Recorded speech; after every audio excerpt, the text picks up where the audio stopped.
Welcome to Larry the Alchemist and another edition of Sabbath Sunday. This is where we get together on Sundays to talk some Black Sabbath. And I have my friend and podcast co-host with me, Darren.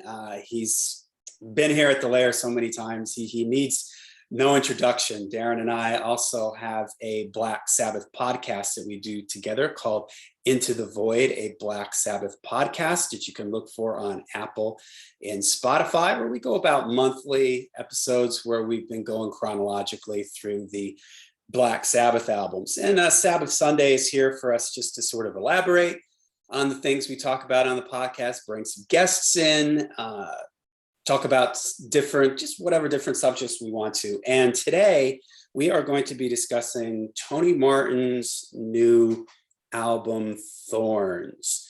And Tony Martin, of course, sang with Black Sabbath, sang on 5, I believe, Black Sabbath studio albums. Kind of I like to say a criminally underrated singer. Unfortunately, he was in Black Sabbath during a time when Black Sabbath's popularity was not what it was in the 70s and the early 80s, but he's an amazing singer and did a lot of fantastic work inside Black Sabbath. We had a recent discussion with our other Black Sabbath friend, John McKenty, about the upcoming Tony Martin box set that was just announced not too long ago. You can go back and check out that video from 2 Sundays ago. But we're here today to talk about Tony's new solo album. This is only the 3rd solo album that Tony Martin has put out. Now, he's worked with a bunch of different artists. He's guested on different people's records. He's done collaborative things with other people. But I believe as a solo artist, this is only his 3rd album. And his last album, I believe, was in 2005, the album Scream. So yeah. It's been quite some time. All right, Darren, tell us, what are your thoughts on Tony Martin's new album? Well, it's great to have him back. Like you said, it's been a while since his last solo album. I miss his voice. It's good to hear him doing something current. I think his voice sounds really good. It hasn't really diminished much over the years. And I know he's been active with, working with various guitar players and things like that. So he really hasn't been out of commission for any length of time. He's always been sort of involved in heavy music, but this is his first solo album in a number of years, and I was looking forward to it. I'm not disappointed by it. It's kind of what I expected in a way. It's a little bit, there's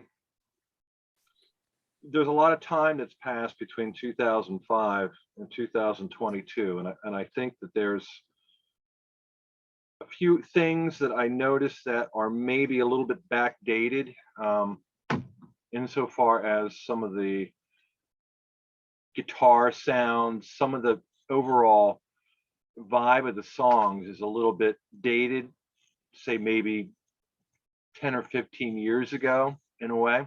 So, it could be that he's been working on some of this stuff over a period of time and it's just now come to fruition, but it does feel like it's a little bit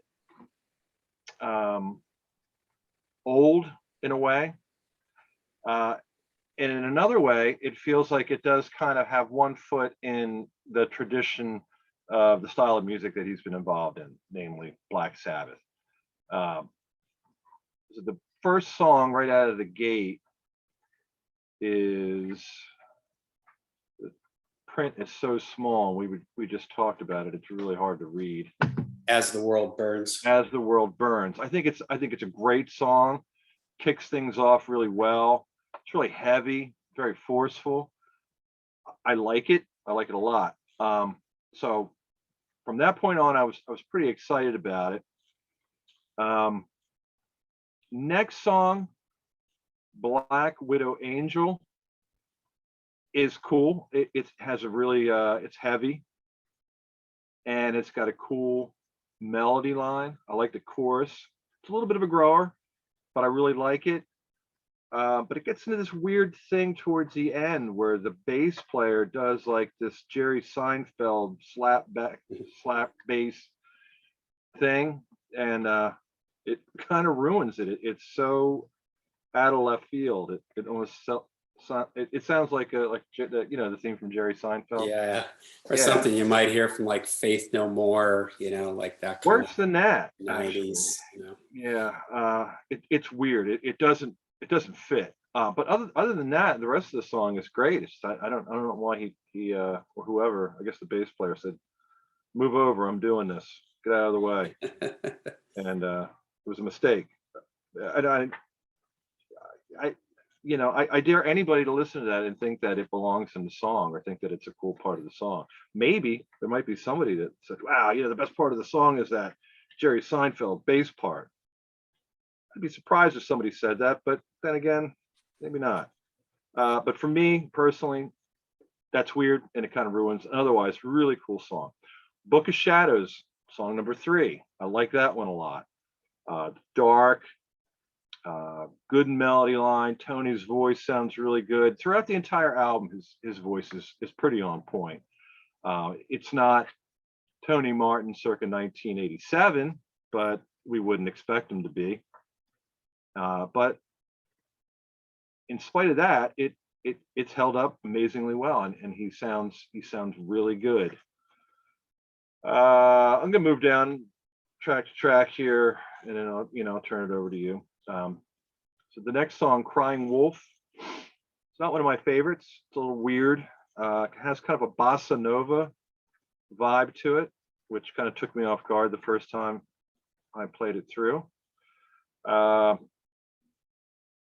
It's okay once it gets going, but it's hard to get past that weird rhythm.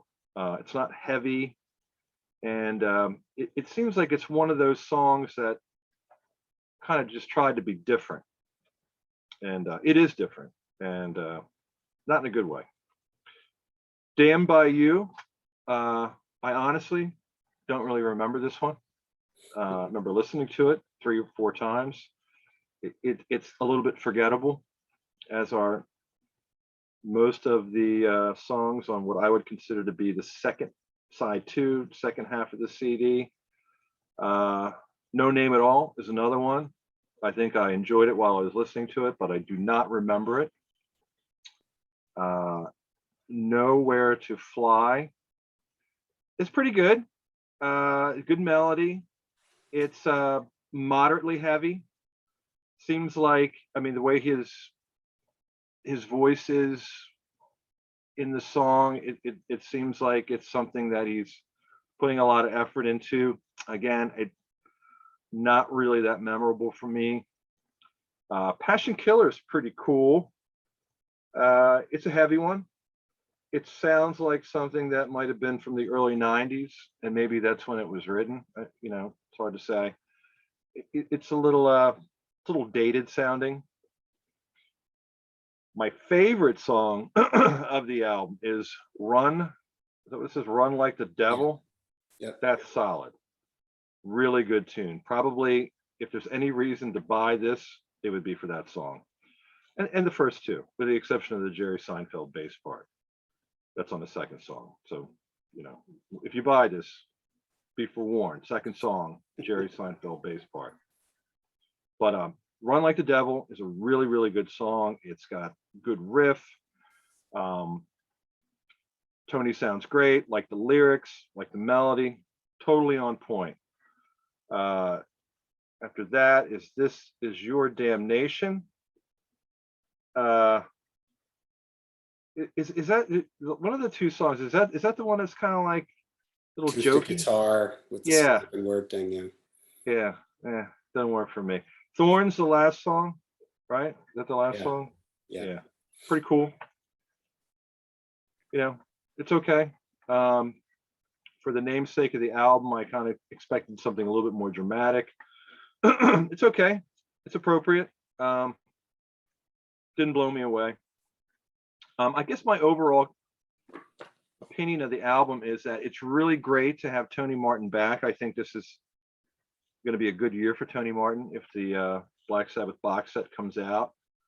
I will say that the first time I listened to this, I wasn't really blown away. Second time, I liked it a lot more. And the third time, I think I kind of settled in with my final opinion. And if I had to give it a score, I'd probably give it like about a 7 out of 10. That might be a little generous, but yeah, that's my score. Okay. It's pretty cool. Yeah. Well, we have some similar and different things with the songs, but I'll get to that in a second. I didn't know what to expect either. It's been a while since his last solo album, and I think a lot of the other projects he works on, they tend to be varied and have different things going on. And knowing that this is his project, I wasn't exactly sure what to expect. I was surprised, like right away, surprised at how heavy sounding it is. Heavy in like the guitar sound. It's like down-tuned guitars. You made a reference to like the 90s. It does have that kind of 90s 2000 sort of guitar tone to it. Scott McClellan is the guitar player, and he was sort of Tony's, I guess, right-hand man in this. He's also credited in the songwriting. And I guess Scott, I just found this out before we made this video, that he's in a famous Pantera tribute band. So maybe that's where some of that 90s sound comes from, that sort of guitar tone, a lot of like riffs that are just on the bottom string of the guitar. So for some people, that may turn a few people off. I don't know if you're expecting it to sound like his time in Black Sabbath, that kind of classic traditional style metal riffing. It's not really that. It's more of a modern metal riffing style, a 90s, early 2000s riffing. It was okay with me. I mean, I think it's different. So I was I was surprised at first at how heavy it sounded.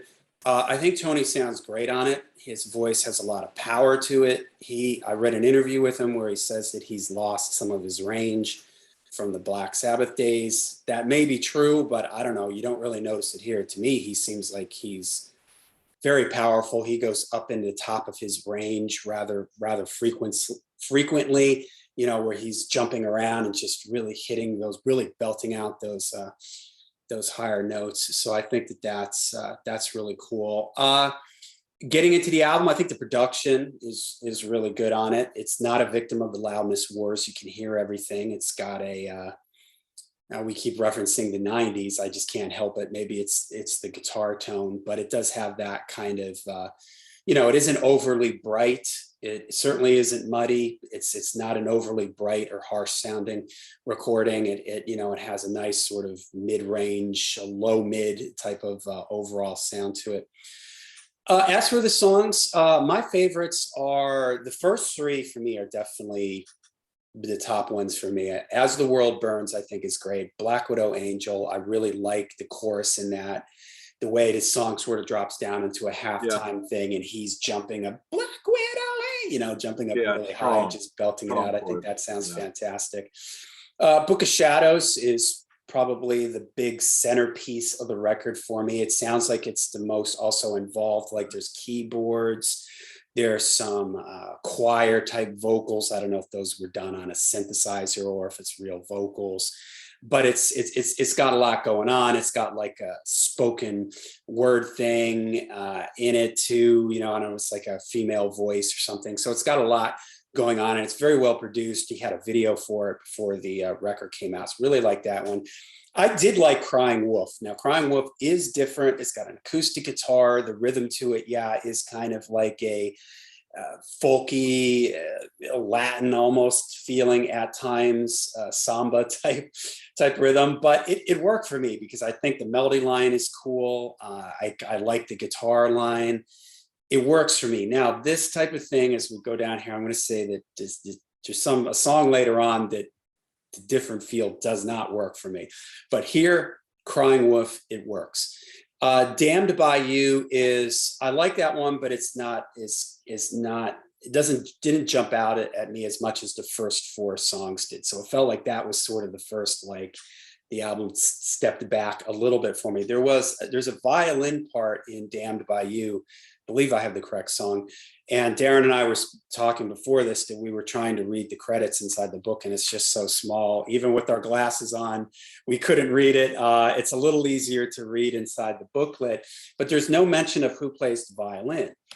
But I even looked around and wanted to see if there's no Wikipedia entry for the album yet.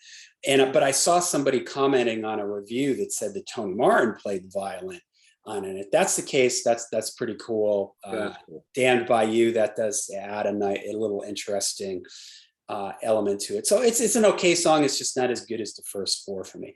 No Shame at All. I don't really care for that one. It was like kind of going for like a kind of a straight ahead rock like vibe to it, and it just didn't work. I didn't really care for the lyrics that were like "Mama's in the car park getting it on" or something like that. I don't remember what the lyrics were exactly, but that one didn't really do anything for me. Nowhere to Fly. Now this is the other one that I love. If I have my five favorites, would be the first four, and this one, Nowhere to Fly, for me is that Tony Martin zone. If you see any other Tony Martin videos that I do, I talk about how I like Tony in this when he does these dark kind of ballady type of things. Mm-hmm. They're a little bit slower, they're a little darker, think Cross of Thorns, or Feels Good to Me, or what's the one off of Forbidden? Dying. Oh God, what is the one of Forbidden? It's on the tip of my tongue, but the slow one off of Forbidden, it has that kind of feel and vibe to it to me. And I think Tony shines in that kind of setting. So I really, really like Nowhere to Fly. Passion Killer is okay. Run Like the Devil is okay for me. I didn't like that one quite as much as you did. This Is Your Damnation. I did not like that one. This has like an acoustic, it's almost like a funky acoustic guitar with Tony doing this like spoken word, almost like rapping type of thing with it. And it just doesn't work for me. And it's not that, I think it's interesting hearing him do different things. This is why I liked Crying Wolf. That's very different than the rest of the record, but it works for me. But here with This Is Your Damnation, it doesn't work. The tone of this album is pretty moody and dark. I unfortunately, again, I couldn't really read the lyrics in the booklet, my old eyes. But from what I'm hearing, it's kind of like a reflection on the world and stuff like that, and evils in the world and everything. So it is kind of a moody, dark record. And so this Is Your Damnation. It's just the feel of it is just so different than the rest of the record that it just doesn't work for me. It would have been a great B-side or something, that would have worked. Maybe if Tony had an album that was filled with stuff that was really different, like this acoustic stuff, and maybe it'll work on that, but it just doesn't feel right on the record for me. And Thorns, I like it, but like you said, it felt a little disappointing. I was hoping for a big epic closer, kind of like Book of Shadows, that kind of could have been the last song on the record, but I see why it was earlier. It wouldn't 100% fit that closing bills. It works where it is at song number 3, but Thorns for me, it had a lot of different sections in it, but it didn't seem like it was just quite worked out enough. It wasn't, I was hoping for a big epic ending, like the song Eternal Idol, or something like that, to just take the album out on a really, and considering the mood of the record, I was expecting something kind of moody, and you do get it a little bit. It's got a spoken word thing at the end, and like a child saying something as it sort of goes out. And it's got a lot of different little passages in it, but it's pretty mellow. It doesn't, I don't know. I mean, I like it. I guess I was just hoping for a little bit more. So like you said, it's great to hear Tony Martin back. It's great to hear how great his voice sounds. I'm excited for him. I hope when this Black Sabbath box set of his years comes out, I hope he starts getting more of the recognition that he truly deserves. I also hope that, Tony, if you're out there listening, I would love it if he should be playing on a lot of these European festivals.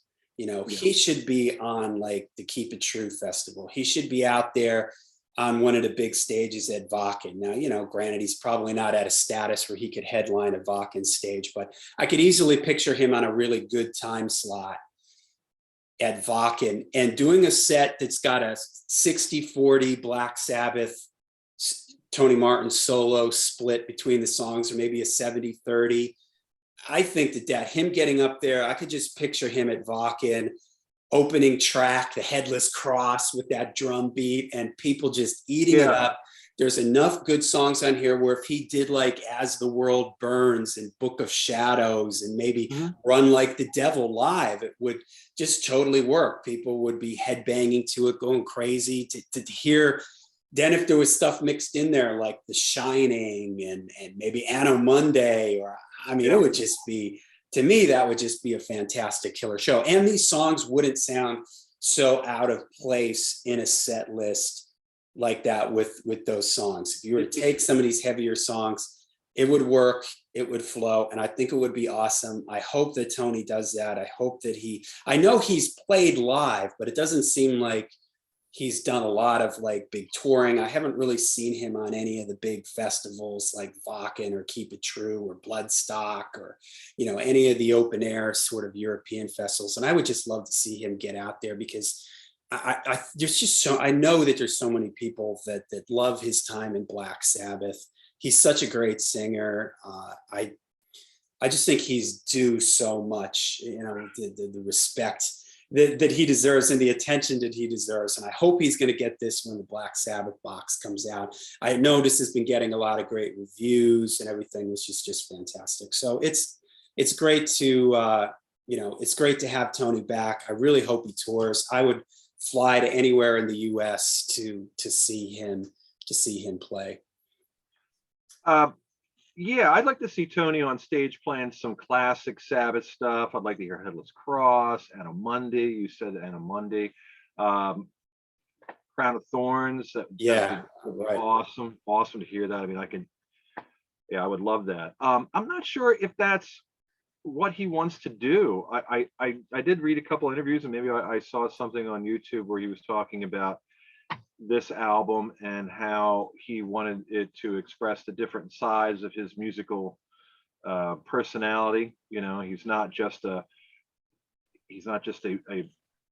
former singer for Black Sabbath. And I think the point of this album was to show something that was kind of removed from that sound. And there are, I think the first song is similar to what he did in Black Sabbath, but I think moving from song to song, it does show a different side to him. And I think that was probably what he was intending to do with this, is establish himself as Tony Martin, the singer, not the former singer of Black Sabbath. So, but it would be really easy for me to say that all he had to do was put his voice against a guitar tone or play with a guitar player that sounded like Tony Iommi and recreate that kind of music, and I would have loved it. But I understand why he didn't do that, and I give him credit for not doing that. This guitar player that he has is what's that? Scott McClelland. Scott McClelland may not be the right fit. He's not a bad guitar player. He's got some cool licks, good soloing, but it kind of dates it in a way that I don't think is really bringing Tony Martin, the singer, into a real current or an innovative context, which I think his voice could lend itself to being in. So I think that the music kind of and the vibe of the music kind of limits Tony in a way where I think he could do more with his voice. I think it kind of keeps him, in a compartment a little bit, and it works, like I said, on about half the album, and then the other half, it seems like it's kind of striving to find a different sort of identity. Like he's trying to, like, he has something to prove. Like, look, all my songs aren't heavy. Here's something a little different. This is another side of me, as an artist, as a songwriter, as a singer, and I get that. I think that, like we said, I mean, it's been a number of years since his last solo album. I hope that this is the start of an ongoing career. I hope Tony continues to be active, and I look forward to. It sounds kind of like a slight, but I do. I sincerely look forward to the follow up to this, where it's more in a comfortable setting, where okay, the first album's out of the way. Now I'm, coming into my own, and I hope there's a little bit more cohesion with the material from song to song. Like it has more of the Tony Martin identity, which I think we're kind of clued in to what that's all about from this album, but I don't think it really reveals him entirely. I hope that the next album we can see more of that and get more of an idea of who Tony Martin is as an artist, because I think that there's some of that in here. It's just not quite there yet. I would again, but to get back to the original thing that you were saying, I would love to see him on stage doing a half Sabbath, half Tony Martin solo. And you're right. I mean, to put some of these songs and maybe a couple songs from Scream into that set would probably engage a lot more interest in this. I don't know how the album's doing. I think the album, by all indications, seems to be doing pretty well. It's getting a lot of it's getting like good reviews. Yeah, it's getting a lot of publicity, and that's great. But it could have even more if he kind of like brought it into the his resume of the Black Sabbath stuff. But I would understand if he didn't want to do that, because I think if he did do that, he might be the only former Black Sabbath singer that really did not try to establish his own identity. I think Ozzy definitely did, maybe by accident, but he did it. Dio definitely did too.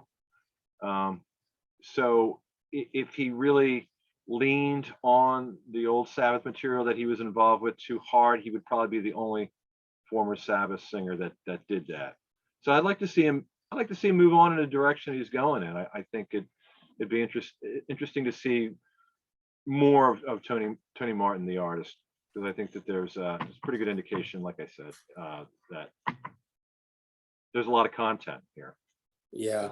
I heard him say those comments too about the different, musical influences that he has and the different sort of sides to his music on this record. But honestly, like, to me, outside of Crying Wolf and This Is Your Damnation and maybe Thorns, a lot of the stuff is, I don't think this album is as varied as his first two solo records. To me, those were a little bit more experimenting with melodic type rock at times and different things. Like for me, like As War Burns, Black Widow Angel, Book of Shadows, Run Like the Devil, Passion Killer, Damned by You, they're all pretty heavy.